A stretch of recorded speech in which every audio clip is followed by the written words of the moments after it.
মুফতি সাহেব বলল, ভাই আপনি তো জানেন আমার আব্বা 22 বছর পর্যন্ত প্যারালাইজ হয়ে বিছানায় পড়ে আছে। 4 বছর আগে আমি আমার মায়ের হারাইছি। 4 বছর আগে আমার মা কবরের যাত্রী হয়ে গেছি। আর আমার আব্বা 22 বছর পর্যন্ত ব্রেন স্ট্রোকের রোগী প্যারালাইজ হয়ে বিছানায় পড়ে আছে। ফজরের আজানের আগে আমার প্রতিদিন ঘুম থেকে উঠা লাগে, উঠতেই হবে। আজান হওয়ার আগে উঠা লাগবে। কেন উঠতে হবে? আমি তো আরো একটু ঘুমাইতে পারি। রাত্র 12টা-1টা পর্যন্ত বয়ান করা লাগে, ফতুয়া লেখা লাগে, হাদিস পড়ানো লাগে, অনেক রাত হয়ে যায়। বাসায় গেলে যখন বিছানায় পিঠটা লাগাই তো মনটা চায় একটু আরাম কইরা ঘুমাই। কিন্তু আমি যখন পিঠটা লাগাই কিছুক্ষণ পর আমার ঘুম ভেঙে যায়, কারণ পাশের রুমে তো আমার আব্বা আমারে ডাক দেয়, ও হামিদ, ও হামিদ, ও হামিদ। তখন তো আমি যাওয়া ছাড়া তার কেউ নাই। আমার আব্বা ব্রেন স্ট্রোকের রোগী। আমার আব্বা মানসিক ভাবে ভেঙে পড়েছে, এক সাইড লেগে গিয়েছে। আমি তখন পাশের রুম থেকে আমার বাবার রুমে যাই। আরে বাবার রুমে যাওয়ার পর দেখি পুরা বিছানা নষ্ট কইরা ফেলাইছে। নিজের হাতে বাবার পায়খানা প্রস্রাব পরিষ্কার করি, গরম পানি দিয়া সেই রাত্র 5টার সময় বাবারে পরিষ্কার করি। এটা সাধারণ পরীক্ষা না, এটা বড় পরীক্ষা। এটা সাধারণ মুসিবত না, এটা হলো অনেক বড় মুসিবত। এরপরে আমি আমার আব্বারে পরিষ্কার করানোর পর নতুন একটা জামা পরায় দেই। প্রতিদিন 30 দিনের জন্য 30টা জুব্বা বানাইছি। আমার আব্বা যা বুঝে তাই বুঝে, জুব্বা ছাড়া গায়ে দিবে না। আমি এত বুঝাই, বাবা আপনি অসুস্থ, শর্ট জামা পরেন, বলে না জুব্বাই পরব। যদি জুব্বা না পরাই তাহলে আমার আব্বা জামাটা ছিঁড়ে ফেলায়, কারণ সে ব্রেন স্ট্রোকের রোগী। নতুন একটা জামা পরাইয়া বাবারে কেবলার দিকে ফিরাইয়া বসায় রাখি। আমি আমার আব্বারে বলি, নামাজ যদি আপনি পড়তে ভালো করে না পারেন অন্তত পক্ষে ইশারায় পড়েন। তাও যদি পড়তে না পারেন তো কেবলার দিকে ফিরে বসে থাকেন। ওই সারা দিনে যদি মরণ হয় মাওলায় দেখবে ফজরের টাইমে কেবলার দিকে ফিরে বসেছিল। এরপরে সকালবেলা আমি নাস্তা খাওয়াইয়া এরপরে আবার চলে যাই হাদিসের ঘন্টায়। ও ছাত্র ভাই, ব্যবসায়ী ভাই, যুবক সাবধান। যেই ঘরে মা বাবা বেঁচে আছে আমি তো মনে করি সবচেয়ে বড় জান্নাত তার ঘরে আছে। সফলতার শান্তি যদি পেতে চান তাহলে মা বাবার সাথে ভালো আচরণ করেন। আইবি সাহেব বলল, তো মাজায় কেমনে ব্যথা লাগলো? বলে সকালবেলা বাবারে যখন আমি কেবলার দিকে ফিরাবো ধরতে গিয়া বাবা একটু ব্যথা পাইছে। যখন বাবায় ব্যথা পাইলো তখন যেই পাটা ভালো ছিল ওই পাটা দিয়ে আমার মাজায় লাথি মারছে। আমি খেদমত করি অথচ আমারই লাথি মারছে। লাথি মারার সাথে সাথে আমি ওয়ালের সাথে বাড়ি খেয়েছি। আইবি সাহেব বলল, মৌলানা কে লাথি দিছে? বলে আব্বায় লাথি দিছে। বলে আরো একবার বলেন, লাথিটা দিছে কেটা? আব্বায় লাথি দিছে। লাথি যেহেতু আপনার আব্বাই দিছে, লাথিটা খাওয়ার পর কি ব্যবহারটা তার সাথে করছে? মুফতি সাহেব বলল, হযরত যখন আমার আব্বা লাথি মারছে তখন আমি আবার আব্বার পাটা ধইরা পাতায় একটা চুমা দিছি। আমি আব্বারে বলছি, আব্বা আরো একটা লাথি মারেন, কারণ এই পায়ের নিচে তো আমি জান্নাতের ঘ্রাণ পাইতেছি। আমি তো হাদিস পড়াই, হাদিসের ভাষা বুঝি।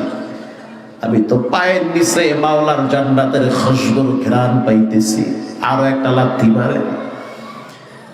যখন আমি বললাম আব্বা আরো একটা লাথি দেন, তখন আমার আব্বা আবেগে আপ্লুত হয়ে আমারে জড়ায় ধইরা কপালে চুমো দিয়েছে।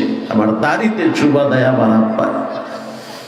আমার টুপির গোড়ায় চুমা দিয়া বলে, আরশের মালিক আল্লাহ আমার হামিদরে যুগ শ্রেষ্ঠ মুহাদ্দিসদের কাতারে কবুল করে নেন। সুবহানাল্লাহ। আইবি সাহেব বলল, বুঝছি, এজন্য আপনার জন্য কেন আলেমরা এত পাগল। বুঝতে পারছি আপনার কলমে এত ধার কেন, বুঝতে পারছি আপনার জবানে এত নূর কেন।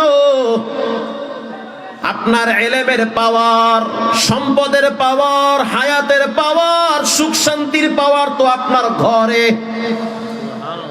অথচ মা সকালবেলা মেয়েটাকে কিন্ডারগার্টেনে পাঠায় দেওয়ার জন্য টিফিন তৈরি করে দেয়। 10 কেজি ওজনের বইয়ের ব্যাগটা গাড়ির ভিতরে ঝুলায় দেয়। অথচ মেয়েটাকে মা একদিনও ধমক দেয় না, তোমার উপরে পর্দা ফরজ, তোমার উপরে নামাজ ফরজ। এজন্য মা শাসনও করে না, ধমকও দেয় না, দেয় না। পরিণাম কি হচ্ছে শুনেন। পরিণাম এমন হইতেছে, যেই মা বাবা সন্তানকে রব চিনায় না, ও টেকনামের মুসলমান লেখা নেন, কাজে লাগবে। আমি তো জুমা পড়াই মতিঝিলে 12 কুতুবুর আড্ডাখানায়। আমি তো বহুত কুতুব দেখছি, বাহিরে ফিটফাট, ঘরের ভিতরে সদরঘাট। কথা কন না কা? স্ত্রী কথা শুনে না, মেয়েটা রাত্রিবেলা সিগারেট খাইতে খাইতে ঘরে ঢুকে, বাবায় দেখে কিচ্ছু বলতে পারে না। নিজের বড় ছেলেটা লেখাপড়া যদিও করে, কিন্তু মদ খেয়ে মাতাল হয়ে ঘরে আইসা ফ্রিজ দইরা ঠেলে আর কয় রাস্তার মাঝখানে কা। ঠিক না বেটি? 100 বার ঠিক। যেই ঘরের মা বাবা সন্তানকে রব চিনায় না, রসুল চিনায় না, যেই ঘরের মা বাবা সন্তানকে কিবলা চিনায় না, পশ্চিম চিনায় না, টুপি চিনায় না, দাড়ি চিনায় না, মাওলায় কলম ঘুরে দিছে, এক সময় দেখবেন ছেলে মেয়েরা মা বাবাকেও চিনে না, চিনে না, চিনতে চায় না। গত সপ্তাহে একটা আশ্চর্য ঘটনা শুনলাম মতিঝিলে। মারকাজুল ফুরকান একটা শিক্ষা পরিবার, অনেক বড় প্রতিষ্ঠান, 4টা শাখা আছে ঢাকায়। মূল শাখাটা হলো আবার জুমার মসজিদের সাথে। তো প্রিন্সিপাল সাহেব অনেক বড় জ্ঞানী মানুষ, মুখলেস মানুষ। ওনার প্রতিষ্ঠানে সচিবের ছেলে মেয়ে পড়ে, ডিআইজির ছেলে পড়ে, এমপির ছেলে পড়ে, পয়সাওয়ালাদের ছেলে মেয়েরা মাদ্রাসায় পড়ে। তো তিনি বলল, ভাই অবস্থা খুব ভয়াবহ। কারণ যখন কোন এলাকার মানুষ তাদের ছেলে মেয়েদেরকে দিন শিখায় না, কোরআন শিখায় না, ওই ছেলে মেয়ের অন্তরের ভিতরে মা বাবার প্রতি বিদ্বেষ তৈরি হয়, বিদ্বেষ তৈরি হয়। এক সময় মা বাবা ছেলে মেয়ে মা বাবাকে দেখতে পারে না। আরে তুমি তো নিজেই রবের প্রতি ছেলে মেয়েদের সাথে দূরত্ব তৈরি করছো। রব ছেলে মেয়ে আর মা বাবার ভিতরে দূরত্ব তৈরি করে দেয়। এটাই বাস্তবতা, হচ্ছে এরকম। প্রিন্সিপাল সাহেব বলল, সকালবেলা আমার মাদ্রাসায় গার্জিয়ান আসছে। প্রতিদিন সকালবেলা বাচ্চাটাকে মাদ্রাসায় দিয়ে যায় কাজের লোক। আজকে সকালবেলা দেখলাম বাচ্চার মা হাতে ধইরা মাদ্রাসায় নিয়ে আসছে। আয়েশা বলল, উস্তাদ কি শিক্ষা দেন? এটা আমার সন্তান। অথচ এই ছেলেটা যখন মাদ্রাসায় থাকে তখন কত ভালো আচরণ করে, কিন্তু বাসায় গেলে ওর মেজাজটা বড় গরম হয়ে যায়, প্রচন্ড বদ ব্যবহার করে। ওস্তাদ বলল, বাচ্চা মানুষ দুষ্টামি করতেই পারে। ম্যাডাম বলল, ওস্তাদ এটা সাধারণ দুষ্টামি না, ও মাঝে মাঝে আমার গায়ে হাত তুলে, ওর বাবার গায়েও হাত তুলে। ওস্তাদ বিষয়টাকে আরো নরমালাইজ করতেছে, যে না এটা হতেই পারে, বাচ্চারা দুষ্টামি করে আব্বু আম্মুর সাথে। মহিলা বলল, হুজুর আপনি বুঝেন না, ঠান্ডার ভিতরে বাচ্চা নিয়ে আমি নিজেই মাদ্রাসায় আসছি, তাহলে বুঝেন কোন পর্যায়ে গেলে আমি নিজে নিয়ে আসছি। আমি তো সাধারণত ঘর থেকে কম বের হই, কাজের লোক দিয়ে মাদ্রাসায় পাঠাই। আজকে নিজেই চলে আসছি, তাও ফজরের টাইমে। আমার এই সন্তান মাঝে মাঝে আমার গায়ে হাত দেয়, ওর বাবার গায়েও হাত দেয়। উস্তাদ বলল আপনি ওই রুমে গিয়া বসেন, আমি ওর সাথে কিছু কথা বলবো, পার্সোনাল কথা। উস্তাদ এবার ওই ছাত্রটাকে কাছে ডাইকা চিপস দিল, চকলেট দিল, মাথায় হাত বুলায় দিল, আর বলল সন্তান জানতে চাই তুমি কি তোমার মা বাবার সাথে দুর্ব্যবহার করো? তখন বাচ্চাটা একটু যখন স্বাভাবিক হয়ে গেছে, কারণ বাচ্চারা তো সাধারণত বড় হুজুরকে ভয় পায়, যখন বিষয়টাকে নরমাল করলো, একটু আদর ভালোবাসা দিয়ে ওর ভিতরের কথাগুলো জানতে চায়। বাচ্চারা সাধারণত মিথ্যা বলে না, যদিও বলে ওটা মা বাবার কাছ থেকে শিখে। আস্তে বলবেন না, জোরে বলেন। বাচ্চারা মিথ্যা বলে না, ওরা মিথ্যা শেখে মা বাবার কাছ থেকে। বাবায় ঘরে হইয়া রইছে, টেলিফোন আসছে, ছেলে পাশে বসা, অপর প্রান্ত থেকে বলতে আছে ভাই আপনি কোথায়? বলে আমি এখন আছি কক্সবাজারে, অথচ এই টেকনাফে ঘরে হইয়া রইছে। কথা কম না, ছেলে শিখতে আছে। কয়দিন পর ছেলে ফোন, বাবায় ফোন দিয়েছে ছেলেরে, তুমি কোথায়? ছেলে আছে ঢাকায়, কয় আমি আছি রাঙ্গুনিয়ায়। এই শিক্ষাটা মা বাবার কাছ থেকে পাইছে। আমি বলি নাই, রাসূল বলেছেন ছেলে মেয়েদেরকে অনেক ক্ষেত্রে নষ্ট বানায়, মুশরিক বানায়, খারাপ বানায় এই সমাজের কিছু মা বোনেরা, আব্বা মা। কষ্ট হয় আপনাদের? কষ্ট হইলো এটা আমার একটু হইলে ভালো। বলায় গেছে ওয়াজ করতে, বলার নাম শুনছেন না? বলার একটা আশ্চর্য নজির হলো, মানে চমৎকার একটা আবেগ আপ্লুতর বিষয় হলো যে ভোলার ফজরের টাইমে ম্যাক্সিমাম মসজিদ গুলায় যুবকদের প্রথম 2-3 কাতার ফিল আপ থাকে। মানে যুবকদের আনাগোনা মসজিদে সবচেয়ে বেশি ভোলায়। আমার জীবনে আমি এরকম কোন এলাকা দেখি নাই যে ফজরের টাইমে ঠান্ডার ভিতরে মসজিদের 2-3 কাতার যুবকদের দখলে, এটা আমার নজরে পড়ে নাই, কিন্তু ভোলায় দেখছি। এমনকি ছোট ছোট 8, 9, 10, 11, 12 এই বয়সী বাচ্চারা ফজরের টাইমে পিছনের কাতারে শীতের ভিতরে কাঁপতে কাঁপতে সুন্নত করে। আমার চোখে দেখা এগুলো। এই শিক্ষা কেমনে পাইছে? এই শিক্ষা মা বাবা দিছে। তা আমি মাহফিলের সভাপতিরে বললাম যে ভাই এত সুন্দর পরিবেশ, ফজরের টাইমে কি এক চমৎকার দৃশ্য, মসজিদ ফিল আপ হয়ে যায়, উযুখানায় গেলে দাঁড়ায় থাকা লাগে, এত ভিড় ফজরের টাইমে। এটা ঐতিহ্য আগের থেকেই চলে আসছে, মানুষগুলা দিনদার, ধার্মিক। দ্বিতীয় কথা হলো আমরা নামাজের ক্ষেত্রে ফজরের টাইমে ফজরের একটা কমিটি গঠন করছি। বাজারের কমিটি আছে না, কমিটির সভাপতি সাহেব উনি। তো মসজিদ চালানোর কমিটি আছে না, তো ফজরের টাইমে কারা কারা মসজিদে আসে, কারা কারা আসে না, এই খোঁজ খবর নেওয়ার জন্য একটা কমিটি গঠন করা হয়েছে। এই কমিটির যিনি সভাপতি, হে হয়েছে যুবকদের লিডার, হে হয়েছে তরুণের বয়স হয়েছে 21 বছর। সভাপতি সব ফজরে যদি না আহে, সেক্রেটারি কেশিয়ার বাড়ি গিয়া খবর নেয় সভাপতি কেন ফজরে এলো না।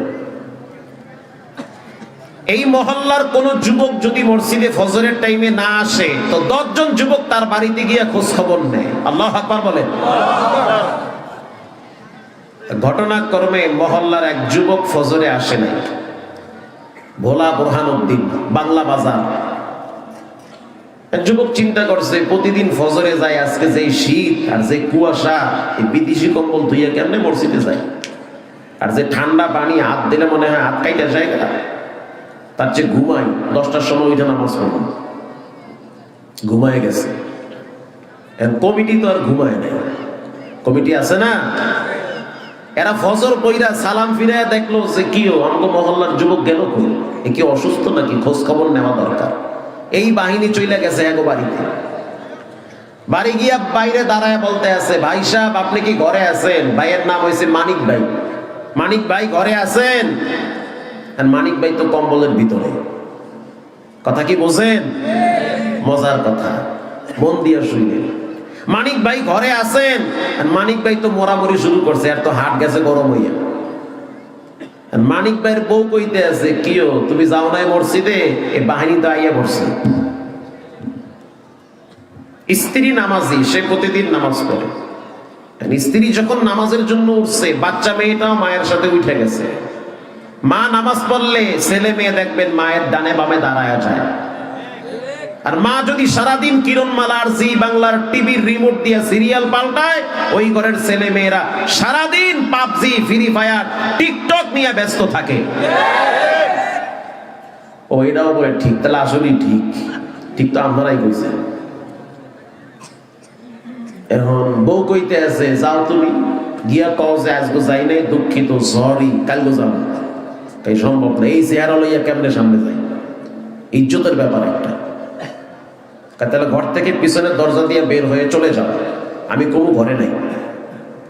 পিছনের দরজা দিয়ে বাইরে হলে তো নদী, এই শীতের মধ্যে নদী পার হইবে কিনা, আর এক যন্ত্রণা। তা কি করা যায়? মাইয়ারে পাঠায় দাও। মেয়ে বলতে আছে, না আমি যাবো না, আমার শরম লাগে।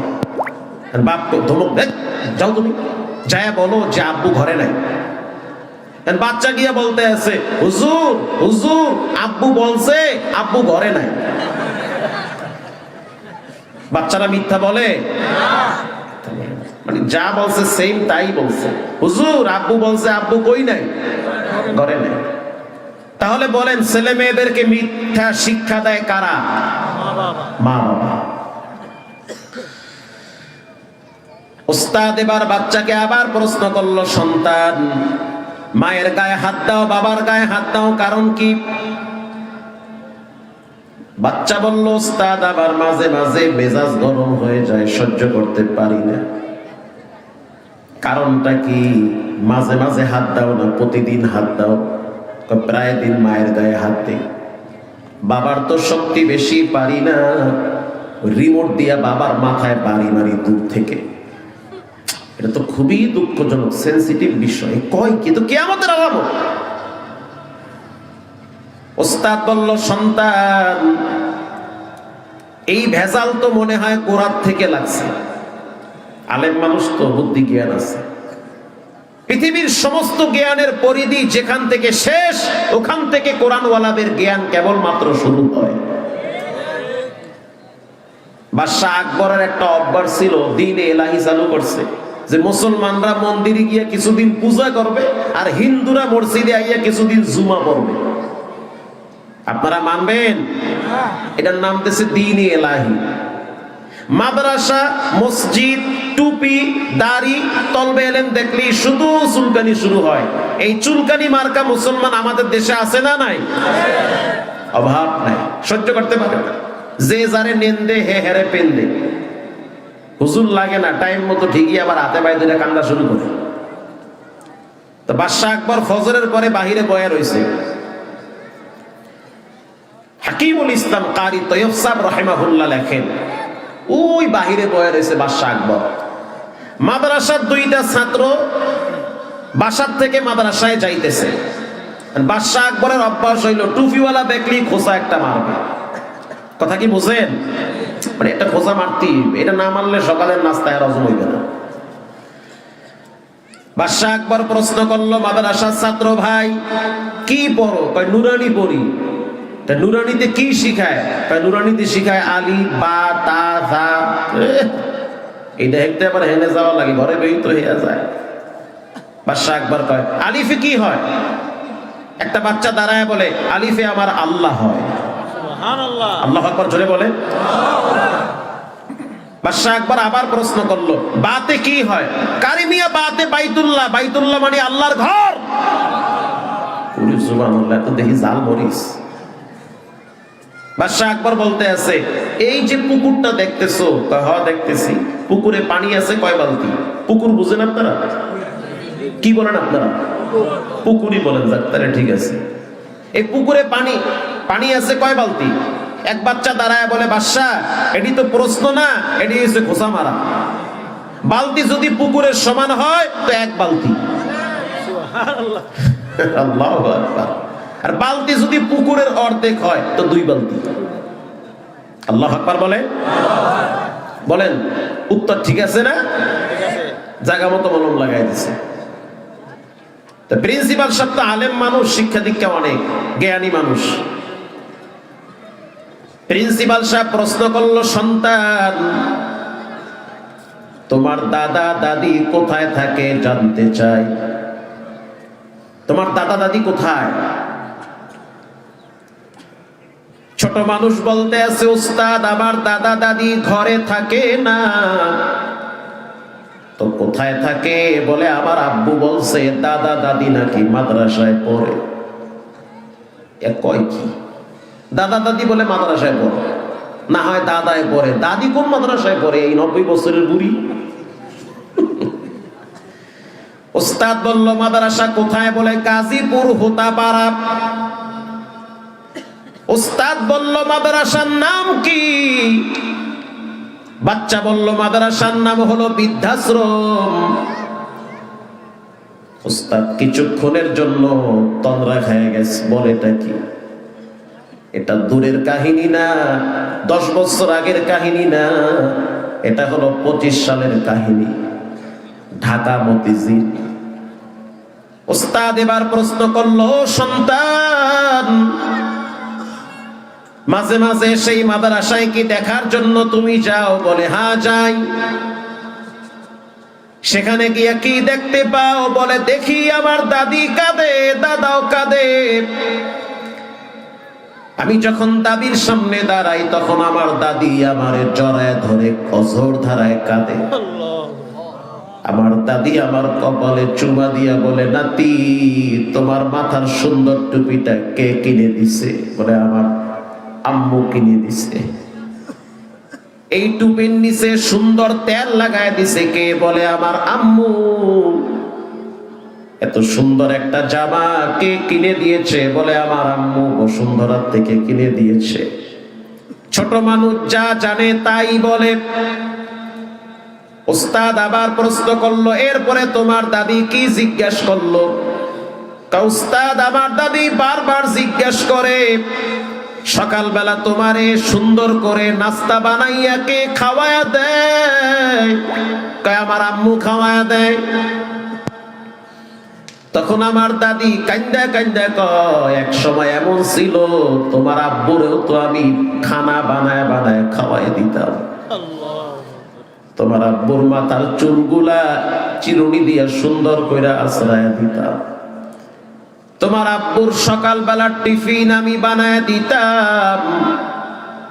শুধু তাই না, তোমার আব্বুর শার্টগুলা আমার নিজের হাতে ভালো করে পরিষ্কার করে দিতাম। আগের যুগে তো কারেন্ট ছিল না, তোমার আব্বু ঘুমাইতে পারতো না, আমি মা সারা রাত জেগে জেগে পাখা দিয়া বাতাস করতাম।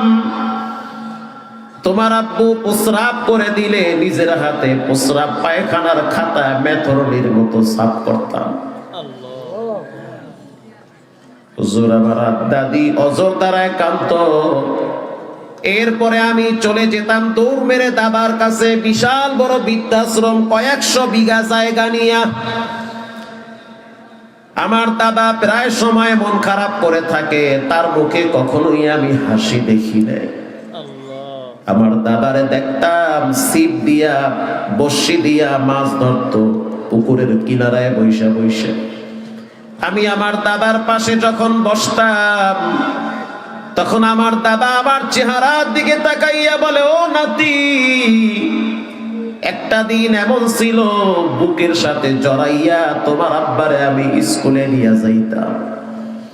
আজ তোমার আব্বার দামি গাড়ি, দামি ঘর, দামি বিছানা, দামি খাট, দামি এসি, আমাদের থাকার জায়গা হয় না। তোমার আব্বা অফিসার মানুষ, তোমাদের ঘরে থাকলে নাকি আমাদের শরীর থেকে গন্ধ আসে। অতএব আমি মইরা গেলে তোমার আব্বা যেন আমার চেহারাটা না দেখে, জানাজা পড়ানোর জন্য তুমি আসবা। এরকম হাজার হাজার ফ্যামিলির মা বাবারা বৃদ্ধাশ্রমে কান্নাকাটি করে, আছে না না? উস্তাদ বলতে আছে কাহিনী এইটা, এই কাহিনী তো বুঝছি আমি। আরে মান্দার গাছ লাগাইয়া যদি আপেল ফলের আশা করে, বোকামি ছাড়া কিছুই না। মা বাবাকে বৃদ্ধাশ্রমে রাইখা ছেলেরে বড় আলেম বানায়া ভালো ব্যবহার করার আশাটা বোকামি ছাড়া কিছুই না। মুস্তাদ বলতে আছে আগে মারতা কয়বার, কয় একবার মারতাম, কয় এখন মারবা 3 বার। কথা কন না কেন? সকালে একবার বাটাম দিবা, দুপুরে আর একবার দিবা, সন্ধ্যার টাইমে টিভির রিমোট এমন জোরে মারবা যেন জায়গা ইন্দ্রানীল লয়ে যায়। ঠিক কথাই কইছে মুস্তাদ। আমি ছোট মানুষ, দাদুর ঘাড়ে উঠবো, দাদুর সাথে মহব্বত করব, দাদির নিয়ে খেলা করব, এই দুইজনরে ওই মাদ্রাসায় দেওয়া লাগে? কেমন মাদ্রাসা যে কান্দে খালি? প্রিয় ভাইরা আমার, এজন্য আমি অনুরোধ করে বলি, পায়ে হাত দিয়ে বলি, সন্তানদেরকে কোরআন শিখান, সন্তানদেরকে রব চিনান, রসুল চিনান, ইসলাম চিনান, দেখবেন সে আপনাকে মাথায় নিয়ে রাখবে। আমি আপনাদেরকে আরো একটা ঘটনা শোনাই, আপনারা অস্থির হয়ে যাবেন। বাংলাদেশের ভিতরে নাম করা একজন মুফতি সাহেব, নাম বললে এক নামে সবাই চিনবে। 5টা মাদ্রাসায় বুখারী পড়ায়, ফতোয়া লেখে। বাংলাদেশের 1, 2, 3, 4, 5 জন মুফতির ভিতরে তার নাম 2, 3 নম্বরে থাকবে। আল্লাহু আকবার বলেন। হাজার হাজার ছাত্র, 3,000 লক্ষ লক্ষ ছাত্র তার পায়ের জুতার ধুলার বালু যদি বুকে লাগাইতে কেউ পারে, সে নিজেকে ধন্য মনে করে। এত বড় আলেম। ক্ষমতাওয়ালাদের ক্ষমতার চেহারের মেদ থাকে, এলেমওয়ালাদের চেহারের মেদ থাকে না, ওটা অনির্দিষ্ট কালের জন্য রিজার্ভ থাকে। তো 20-50 জন আলেম এরকম এক জায়গায় বসা। ওই মুফতি সাহেব বলতে আছে যে তোমরা খানা খাইতে যাও ওই রুমে, আমার যাইতে একটু সমস্যা আছে। কেন? বলে আমি এক জায়গায় বসলে দাঁড়াইতে কষ্ট হয়। কেন কষ্ট হয়? বলে আমার মাজায় খুব ব্যথা। মাওলানা খালিদ সাইফুল্লাহ আইয়ুবী সাহেব তিনিও পাশে বসা, তিনি বলেন মাজায় কি হইছে? মুফতি সাহেব বলল, ভাই আপনি তো জানেন আমার আব্বা 22 বছর পর্যন্ত প্যারালাইজ হয়ে বিছানায় পড়ে আছে। 4 বছর আগে আমি আমার মায়ের হারাইছি। 4 বছর আগে আমার মা কবরের যাত্রী হয়ে গেছি। আর আমার আব্বা 22 বছর পর্যন্ত ব্রেন স্ট্রোকের রোগী, প্যারালাইজ হয়ে বিছানায় পড়ে আছে। ফজরের আজানের আগে আমার প্রতিদিন ঘুম থেকে উঠা লাগে, উঠতেই হবে। আজান হওয়ার আগে উঠা লাগবে। কেন উঠতে হবে? আমি তো আরো একটু ঘুমাইতে পারি। রাত্র 12টা-1টা পর্যন্ত বয়ান করা লাগে, ফতোয়া লেখা লাগে, হাদিস পড়ানো লাগে, অনেক রাত হয়ে যায়। বাসায় গেলে যখন বিছানায় পিঠটা লাগাই তো মনটা চায় একটু আরাম কইরা ঘুমাই। কিন্তু আমি যখন পিঠটা লাগাই কিছুক্ষণ পর আমার ঘুম ভেঙে যায়, কারণ পাশের রুমে তো আমার আব্বা। আমার আব্বা আমারে ডাক দেয়, ও হামিদ, ও হামিদ, ও হামিদ। তখন তো আমি যাওয়া ছাড়া তার কেউ নাই। আমার আব্বা ব্রেন স্ট্রোকের রোগী। আমার আব্বা মানসিক ভাবে ভেঙে পড়েছে, এক সাইড লেগে গিয়েছে। আমি তখন পাশের রুম থেকে আমার বাবার রুমে যাই। আরে বাবার রুমে যাওয়ার পর দেখি পুরা বিছানা নষ্ট কইরা ফেলাইছে। নিজের হাতে বাবার পায়খানা প্রস্রাব পরিষ্কার করি, গরম পানি দিয়া সেই রাত্র 5টার সময় বাবারে পরিষ্কার করি। এটা সাধারণ পরীক্ষা না, এটা বড় পরীক্ষা। এটা সাধারণ মুসিবত না, এটা হলো অনেক বড় মুসিবত। এরপরে আমি আমার আব্বারে পরিষ্কার করানোর পর নতুন একটা জামা পরায় দেই। প্রতিদিন 30 দিনের জন্য 30টা জুব্বা বানাইছি। আমার আব্বা যা বুঝে তাই বুঝে, জুব্বা ছাড়া গায়ে দিবে না। আমি এত বুঝাই, বাবা আপনি অসুস্থ, শর্ট জামা পরেন, বলে না জুব্বাই পরব। যদি জুব্বা না পরাই তাহলে আমার আব্বা জামাটা ছিঁড়ে ফেলায়, কারণ সে ব্রেন স্ট্রোকের রোগী। নতুন একটা জামা পরাইয়া বাবারে কেবলার দিকে ফিরাইয়া বসায় রাখি। আমি আমার আব্বারে বলি, নামাজ যদি আপনি পড়তে ভালো করে না পারেন, অন্তত পক্ষে ইশারায় পড়েন।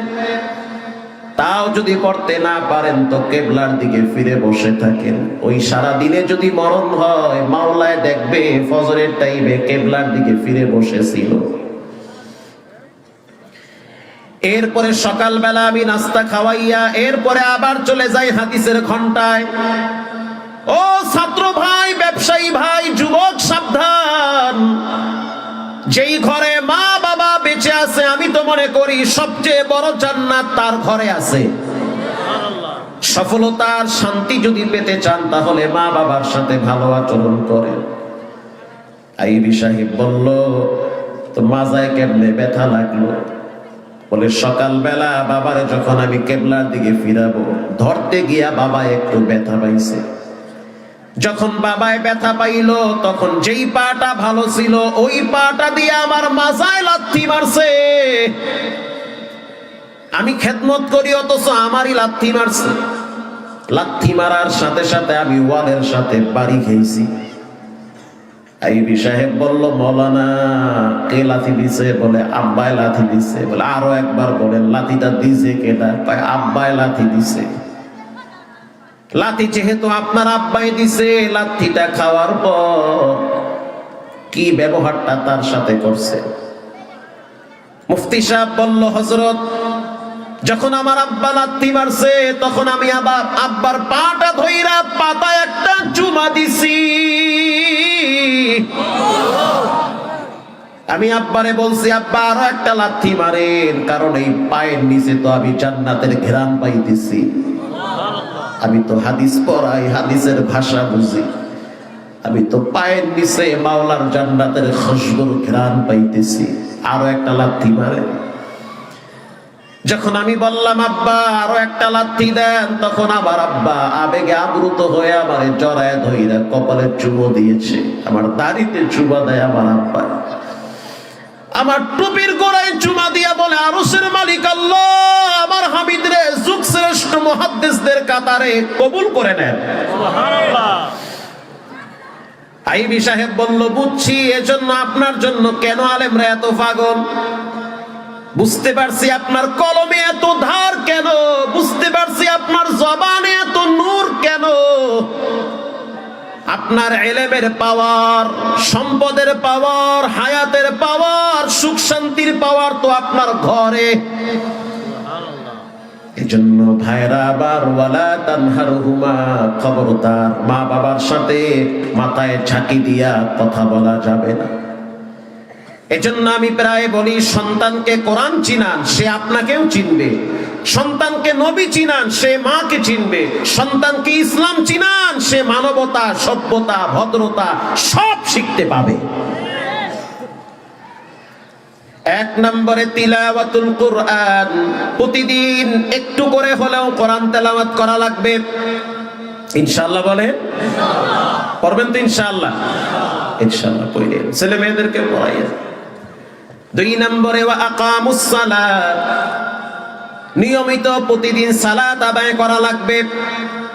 তিন নম্বরে ওয়া আনফাকু মিম্মা রাযাকনাহুম সিররা ওয়া আলানিয়াতান ইয়ারজুনা তিজারাতান লান তাবুর।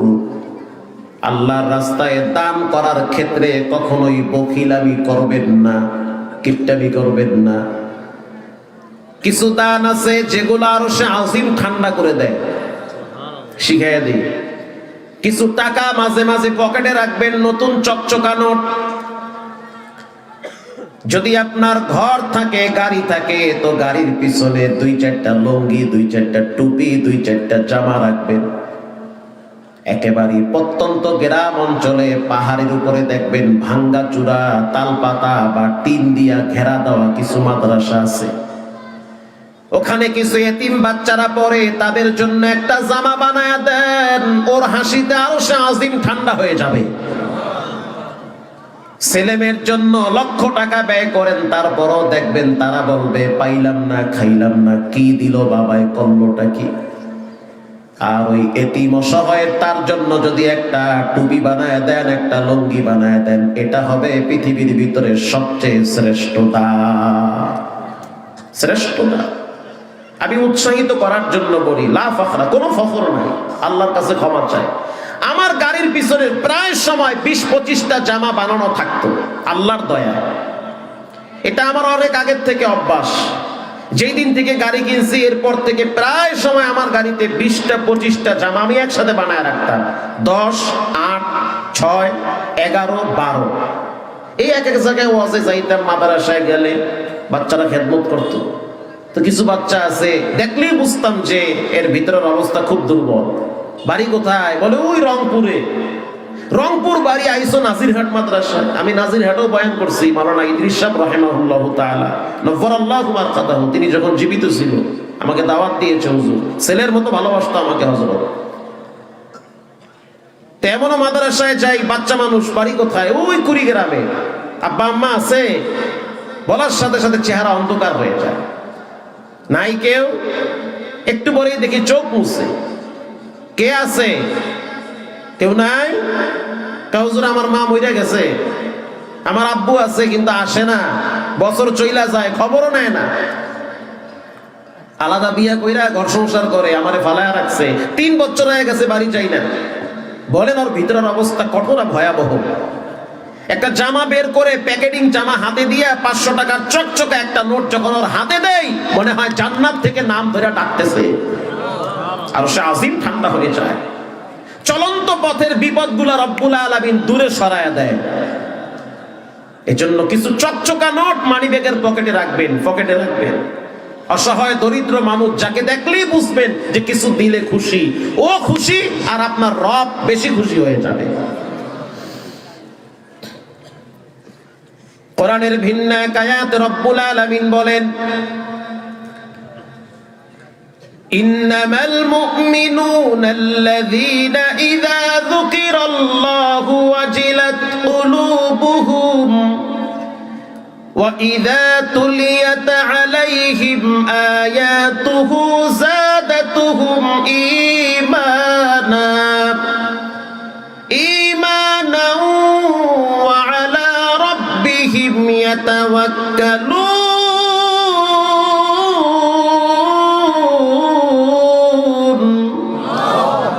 বলি নাই, কে বলেছেন? আল্লাহ বলেছেন। মুমিনদের 1 নম্বরের গুণ হবে ওয়াজিলাত কুলুবুহুম, তাদের সামনে যখন আযানের আওয়াজ আসে সব ফালাইয়া তখন তারা মসজিদে দৌড় মারে।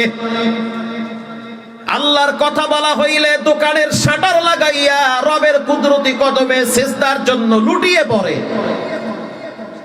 অথচ মসজিদে আজান হয় তো দোকানওয়ালা, তুমি দোকানের শাটারও লাগাও না, বসে বসে চা বানাইতেছো, টাকা কামাইতেছো। এই টাকা তুমি খাওয়াবা কারে? তুমি মনে করিও না তুমি অনেক আগায় গেছো, মোটেও আগাও নাই, বরং নিজের পায়ে নিজে কুড়াল দিয়েছো। ও রিকশাওয়ালা, ভ্যানওয়ালা, ঠেলাওয়ালা, দোকানদার, সাবধান। দুনিয়া বড় স্বার্থপরের জায়গা। স্বার্থে আঘাত লাগলে ঘরের মানুষগুলা সবচেয়ে বেশি দুশ্মন হয়ে যায়।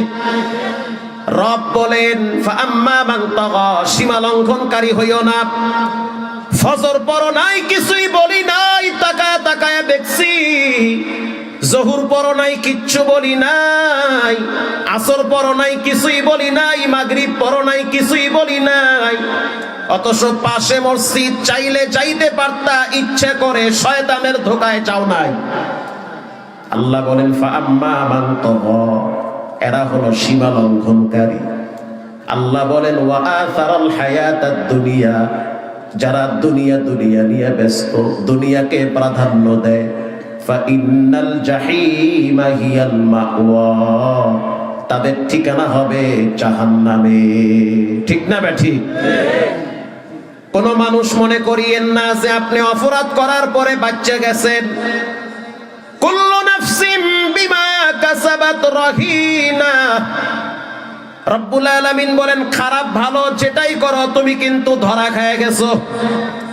কেউ যদি রাত্রিবেলা মসজিদের দিকে ফিরা 2 রাকাত নামাজ পড়ে, মানে কিবলার দিকে ফিরে কেউ যদি 2 রাকাত সালাত আদায় করে, আ'আদাল্লাহু লাহু নুজুলাহু মিনাল জান্নাতি কুল্লামা গাদা আও রাহা, আল্লাহর নবী বলেন সকালে আর সন্ধ্যায় যারা মসজিদে যায় তাদের জন্য রব্বুল আলামিন জান্নাতে দস্তরখানা বিছায়া রাখে। আবার কেউ যদি গোপনে কোনো মেয়ের ওন্না ধরে টান দেয়, সাবধান যুবক, মনে করিও না তুমি বাচ্চা গেছো, পৃথিবীর কেউ দেখে নাই মনে করিও না। আলাম ইয়ালাম বিআন্নাল্লাহা ইয়ারা, যিনি দেখার তিনি বাহিরেও দেখে, ঘরেও দেখে। যিনি দেখার তিনি তোমার কম্বলের নিচেও দেখে। যিনি দেখার তিনি বাথরুমে গেলেও দেখে, মসজিদে গেলেও দেখে। চিৎকার মেরে বলেন তিনি হলেন কে? আল্লাহ। রাত্রিবেলা ঘন্টার পর ঘন্টা মোবাইলের দিকে তাকায় কি দেখো? তুমি একটা বারের জন্য ভাবো না তোমার রব তোমারে দেখতেছে। হতে পারে সকাল হওয়ার আগেই তো মসজিদে তোমার জন্য এলান হয়ে যেতে পারে।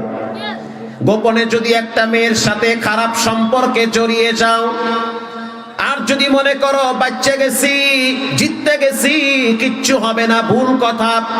30 বছর পর হইল তোমার রব এটার প্রাপ্য তোমাকে বুঝাইয়া দিবে। তোমার মেয়ে আছে, তোমার বোন আছে, তোমার সন্তান আছে, সাবধান, পাপ কিন্তু বাপেরও ছাড়ে না। হাসান বসরি রাহিমাহুল্লাহ বলেন মানুষের অন্তর শক্ত হয়ে যায় 6টা কারণে। এর ভিতরে অন্যতম একটি কারণ হলো মানুষ গুনাহ করে তওবার আশায়। যেমন কাউন্টারে বসে আছে সাহেবে, ঢাকায় যাবে, কক্সবাজার কাউন্টার, কষ্ট হয় আপনাদের? এই যে কয়েকদিন আগে কক্সবাজারে বয়ানে আসলাম, লাইট হাউসের পাশেই, ওদিকে আসি অনেক, এদিকে একটু দূর হয়, বেশি কষ্ট হয়ে যায়। তাও এই ভাই আমার এমন যাইতে ধরছে, মানে এক পর্যায়ে আইতে বাধ্য আমি। কক্সবাজার বছরে না হইলো 15 থেকে 20 বার আসি, এইদিকে অনেক আসি। আল্লাহর দয়ায় এগো ভালোবাসায় আমার পাগল বানাই হালাইছে। আলহামদুলিল্লাহ, আলহামদুলিল্লাহ। কক্সবাজার, টেকনাফ এ সমস্ত এলাকার মানুষদের আপ্যায়ন ভালোবাসায় আমি মুক্ত হয়েছি। মারহাবা বলেন আলহামদুলিল্লাহ। এয়ারপোর্টে বসে আছি, আজান হয়ে গেছে, আজান হয়ে গেছে। মুসলমানের বাচ্চা মোবাইল রাখ, নামাজের ওয়াক্ত হয়ে গেছে, নামাজ পড়ো, কিন্তু না, পড়বে না।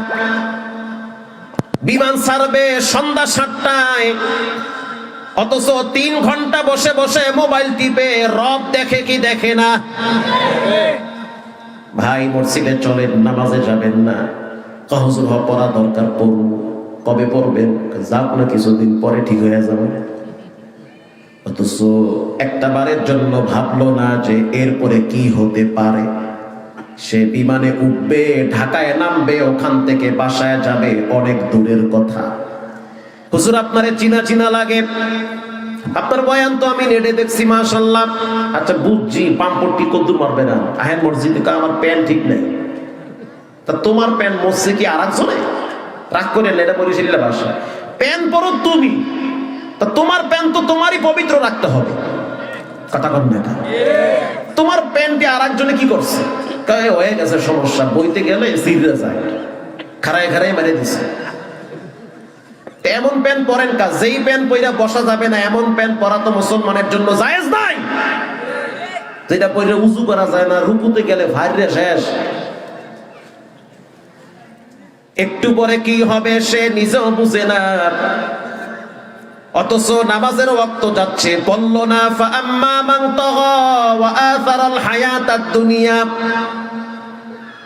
বিমানে উঠলো, নামলো, এরপরে যাবে কোথায়? উত্তরা 13 নম্বর সেক্টরে। অথচ সে কিন্তু নামাজ পড়ার নিয়ত করছে, পড়বে, কিন্তু পড়ে নাই ইচ্ছা কইরা। ওই এয়ারপোর্ট থেকে বাসায় যাওয়ার সময় গাড়ি অ্যাক্সিডেন্ট এমন ভাবে করলো, রাস্তায় লাশ পড়ে আছে। মোবাইল এক জায়গায়, হেডফোন আর এক জায়গায়, মাথার ঘিলু আর এক জায়গায়। এ ভাবলো কি আর হইল কি? বান্দা ভাবে একটা, হয়ে যায় আর একটা। কারণ বান্দা দুর্বল, আমার মাওলা হলো সবল। হাসান বসরি বলেন যে মানুষ গুনাহ করে তওবার আশায়, এক সময় দেখা গেল তওবা করারও সময় পায় না। ঠিক না ভাই? ঠিক। কষ্ট হয় আপনাদের? মুমিনদের 1 নম্বরের গুণ হলো আল্লাহর কথা শুনলে তাদের অন্তরে ভয় চলে আসবে।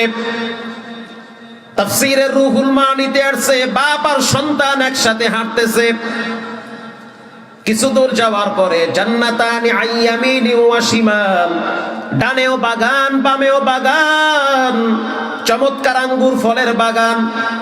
বাপ ছেলেরে বলল, সন্তান 3 রাস্তার গোড়ায় দাঁড়ায় থাকো, আমি বাগানে ঢুকলাম, কিছু আঙ্গুর পেরে নিয়ে আসবো।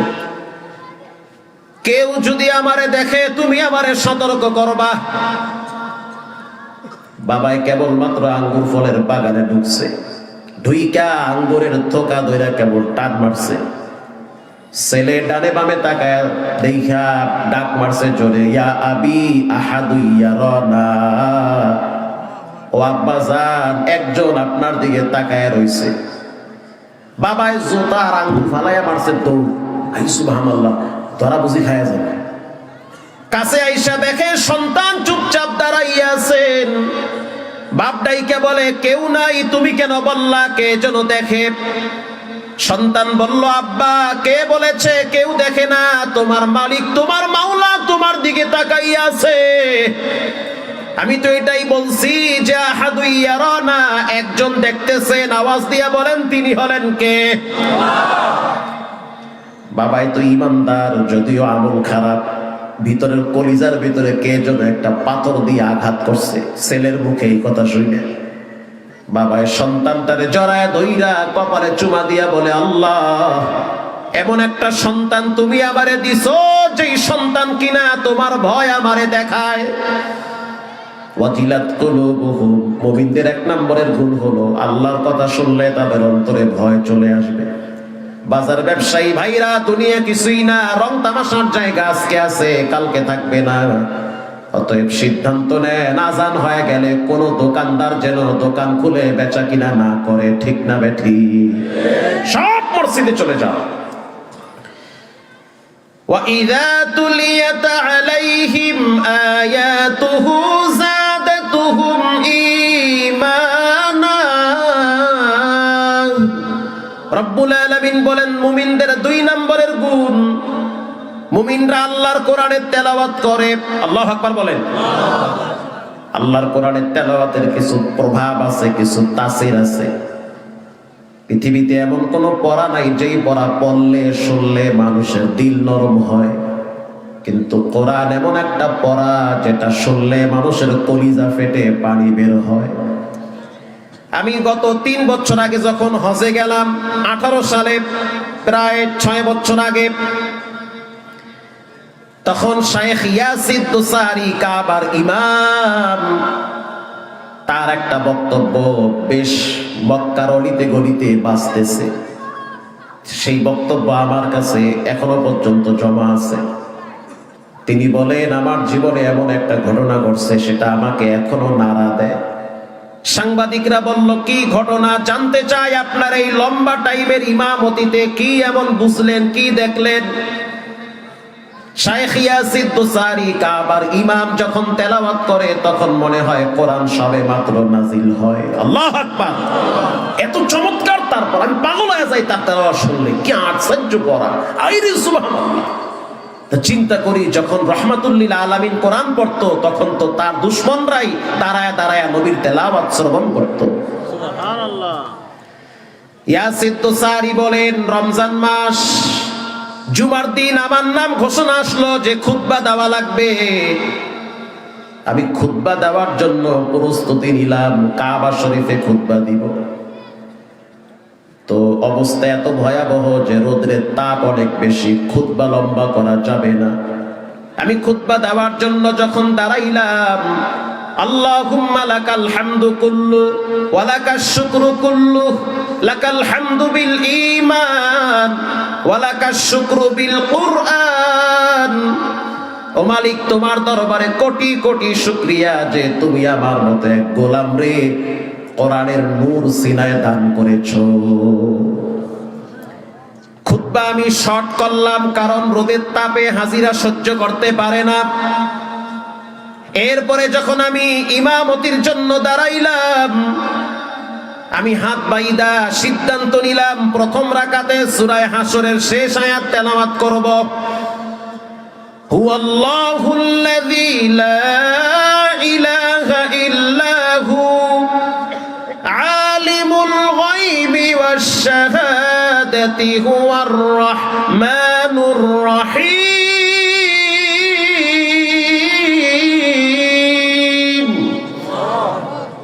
তেলাওয়াত করলাম, দ্বিতীয় রাকাতে সূরা কুরাইশ পড়লাম।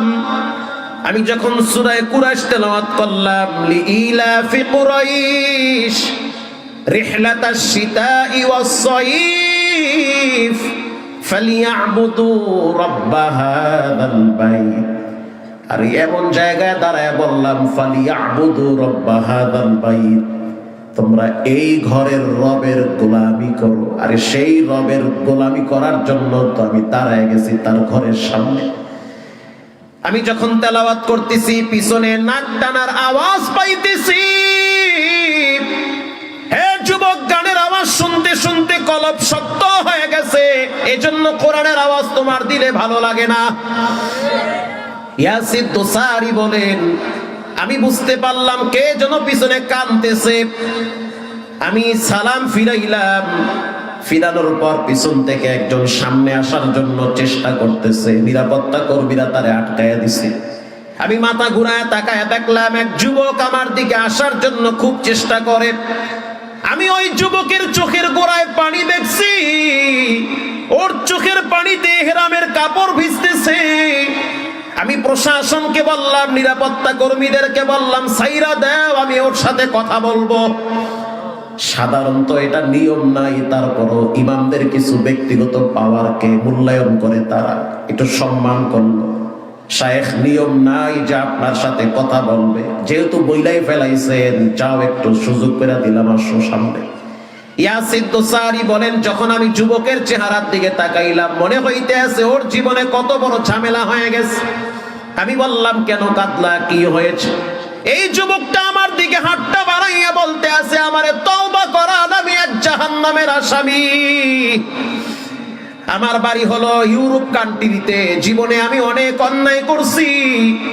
আজ যখন আমি উমরা করতে আইসা আপনার পিছনে নামাজে দাঁড়াইলাম, আপনার প্রতিটা আয়াতে আয়াতে মনে হইতে আছে কে যেন আমার কলিজাটারে ঠান্ডা করে দিতেছে। অতএব আমার জীবনে আমি অনেক গুনাহ করেছি, এমন এমন পাপ করছি যেটা আল্লাহর ঘরের সামনে বলতেও লজ্জা লাগে। আবার জীবনে আমি কোনোদিন কাঁদি নাই, শুধু আজকে আমি কাঁদতেছি, আমার মায়ের কথা মনে পড়েছে। আমার মা প্রতিদিন আমার জন্য তাহাজ্জুদে কাঁদতো আর বলতো, আল্লাহ আমার এই সন্তানটারে তুমি হেদায়েত দাও, তা না হলে আমি মইরাও শান্তি পাবো না। শাইখ, আল্লাহ আমার আদালতে, আল্লাহর আদালতে আমার এই দোয়াটা কবুল হয়েছে। আজকে আপনার সাথে আমি দেখা করতে পারলাম, একটু মুসাফা করলাম। ইয়াসির দোসারি বলেন, বুঝতে পারলাম এটা আমার ক্রেডিট না, এটা হলো কোরআনের পাওয়ার। আল্লাহু আকবার বলেন। তলাবারা চে খুশিও চেহেরা, হাফেজ সদর কোরআন খালি দিলারফ। তিনটা আমল করা লাগবে, সারা যাবে না। এক নম্বরে নিয়মিত প্রতিদিন কোরআন তেলাওয়াত করা লাগবে। দোকানওয়ালা দোকানে বসে আছেন, দুইটা সূরা পড়েন। অটোওয়ালা বিড়ি খাওয়া বাদ দেন, বসে বসে দুই একটা সূরা পড়েন। রাস্তা দিয়ে হাঁটেন, পা দিয়া জিহ্বা লড়াই 100 বার ইস্তেগফার পড়েন। যেই নবীর কোনো গুনাহ নাই, সেও তো প্রতিদিন 100 বার ইস্তেগফার পড়েছে, ঠিক না ঠিক? পারলে মানুষের উপকার করেন, না পারলে ক্ষতি করবেন না। 2 নম্বরে প্রতিদিন 5 ওয়াক্ত সালাত আদায় করেন। ওজনে কম দেওয়া যাবে না, খাদ্যে ভেজাল দেওয়া যাবে না, নয় ছয় করা যাবে না, অন্যের জমিন জোর কইরা খাওয়া যাবে না। কেউ যদি কারো জমিন 1 বিঘা জোর কইরা দখল করে, আল্লাহর হাবিব বলেন তাহতাস সারা, 7 তবক জমিন তার গলায় ঝুলায় দেওয়া হবে আর বলবে খাইতে থাকো। অতএব সাবধান, দলের জন্য, নেতার জন্য, নেত্রীর জন্য রক্ত আর জীবন দেওয়া যাবে না। রক্ত আর জীবন যদি দিতে মনে চায়, আল্লাহর কোরআনের জন্য, নবীর ইজ্জত সম্মান রক্ষার জন্য রক্ত দেওয়া লাগবে, জীবনও দেওয়া লাগবে। আজ থেকে পাক্কা নিয়ত করেন, জীবনে কোনোদিন নামাজ ছাড়বো না, হারাম খাবো না, আব্বা আম্মার সাথে বেয়াদবি করা যাবে না। দান সাদাকার ব্যাপারে কালকে করব হবে না, আজকে করেন। কালকে তো দোকানে কাপড়ের কাপন চলে আসবে, কালকে তো মসজিদের পালকি চলে আসবে। ছেলে মেয়েদেরকে পশ্চিম চিনান, আবার বলি ছেলে মেয়েদেরকে কিবলা চিনান। অনেক ছেলে মেয়েরা পশ্চিম দিকে ফিরা ফিরা দাঁড়ায় দাঁড়ায় প্রস্রাব করে। কথা কন না কা? ওরা বুঝে না কোনটা পশ্চিম কোনটা দক্ষিণ কোনটা উত্তর, মা বাবা শিক্ষা দেয় না। খবরদার ছেলেমেয়ের পাপের গাঁটটি আপনার মাথায় দিয়েন না। সন্তান হলো মা বাবার জন্য আমানত। আল্লাহ বলেন ইয়াতলুনা কিতাবাল্লাহ, প্রতিদিন তেলাওয়াত করো কোরআন শরীফ। 2 নম্বরে সালাত আদায় করো। 3 নম্বরে দান খায়রাত করো। আজ থেকে পাক্কা নিয়ত করেন জীবনে কোনোদিন নামাজ ছাড়বো না, হারাম খাবো না, মা বাবার সাথে বেয়াদবি করবো না। দিলটা যদি ভালো থাকে তওবার নিয়তে 2টা হাত আল্লাহকে দেখায় দেন। নারায়ে তাকবীর। আয় আল্লাহ এই হাতগুলা কবুল করে নেন। জীবনে একবার কাবার গিলাফের সাথে লাগায় দেন আল্লাহ। জীবনে একবার মক্কা মদিনার ঘেরান নেওয়ার তৌফিক দান করেন। জোরে বলেন আমিন। রঙ্গে তাকওয়া রঙ্গে সিদ্দিক রঙ্গে দিন তা'আবদু বাকিবু ওয়াদবর আবেদিন। 2 দিন ব্যাপী মাহফিল যে হইল, আপনারা খুশি না বেজার? ঘুমায় গেছেন নাকি? কে কে ঘুমাইছেন 2 হাত তুলে আল্লাহকে দেখান।